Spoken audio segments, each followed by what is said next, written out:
Pour créer une carte postale avec votre logiciel Adobe Photoshop Elements 11, vous allez devoir dans un premier temps sélectionner là où les photos que vous souhaitez voir apparaître dans votre carte postale. Alors comme vous pouvez le voir, je dispose ici de différentes photographies de mes vacances à Lisbonne et je souhaiterais justement les intégrer sur une carte postale. Alors pour cela c'est très simple, je vais d'abord sélectionner 3 photographies que je souhaite intégrer, par exemple les 3 qui se trouvent ici, les 3 dernières. Je peux par exemple les sélectionner en cliquant comme ceci en dehors des photographies, en maintenant mon clic enfoncé et en les sélectionnant directement à l'aide de ma zone de sélection. Une fois que mes photographies sont sélectionnées, il me suffit alors de me rendre dans le menu Créer qui se trouve ici en haut à droite de mon logiciel, puis de cliquer sur Carte de vœux. Automatiquement, les photographies sont générées sous forme de carte postale. J'ai ici une petite fenêtre qui apparaît, qui va me permettre dans un premier temps de définir la taille de mes cartes postales parmi les différentes tailles qui me sont proposées ici. Comme vous pouvez le voir, vous avez ici différentes tailles, mais aussi le choix entre un format en portrait ou un format paysage. Et je conserve alors par exemple ce premier format. Je peux ici choisir maintenant un thème parmi les différents qui me sont proposés. Alors je peux ainsi me déplacer dans cette petite liste afin de choisir une carte postale en fonction par exemple de l'occasion. Je retrouve ici mariage, Noël, etc., etc. Une fois que j'ai sélectionné la case de mon choix, par exemple celle-ci qui me plaît, eh bien je dispose ici d'un petit aperçu sur la droite afin d'avoir une idée de ce que cela pourrait donner. Je peux maintenant choisir de remplir automatiquement ou non les images sélectionnées de ma carte postale en cochant ou en décochant cette petite case. Je conserve alors par exemple cette petite case cochée et je clique alors maintenant sur OK afin de commencer le processus de création de ma carte postale.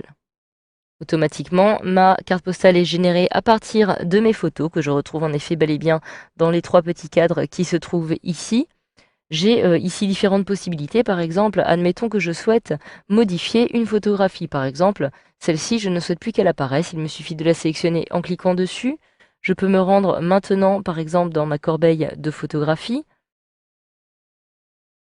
Je réalise alors un clic droit.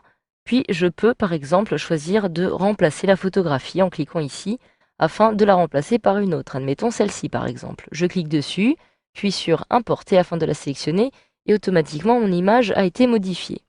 Alors de la même façon, je peux aussi maintenant modifier directement cette image, par exemple en l'agrandissant comme ceci, afin que celle-ci prenne plus d'espace sur ma carte postale. Je peux aussi la déplacer. Je clique, je maintiens mon clic enfoncé comme ceci et je peux la déplacer. Je peux aussi la faire pivoter en utilisant la petite flèche qui apparaît ici au centre. Et je peux procéder de la même façon pour les autres images. Une fois que j'ai réalisé les différentes transformations possibles, je peux alors cliquer sur cette petite icône afin de valider cette opération.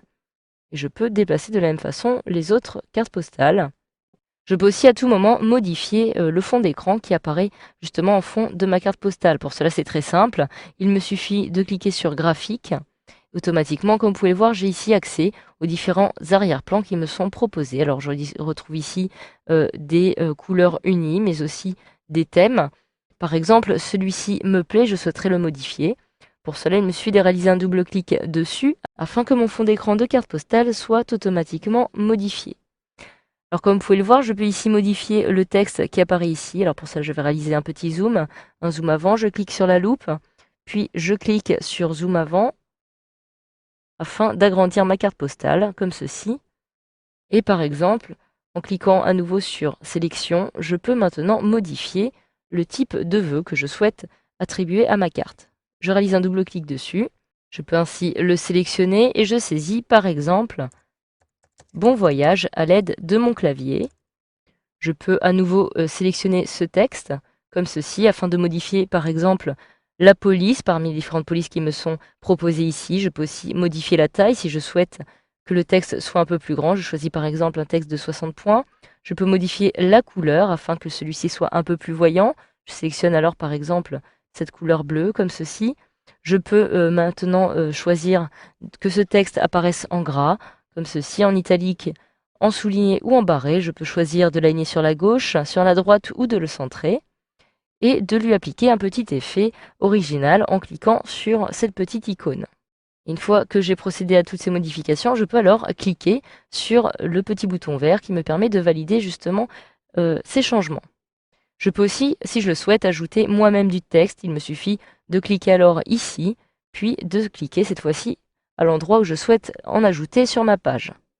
Une fois que votre carte postale est terminée, vous pouvez avoir un aperçu de celle-ci, toujours en cliquant à nouveau sur la petite loupe, puis par exemple je clique sur adapter à l'écran afin d'avoir un petit aperçu. Je peux maintenant faire le choix, par exemple, d'enregistrer cette carte postale si je souhaite la sauvegarder sur mon disque dur, ou alors de l'imprimer directement en cliquant ici. Voilà, grâce à cette formation, vous savez désormais comment créer une carte de vœux directement depuis votre logiciel Adobe Photoshop Elements 11.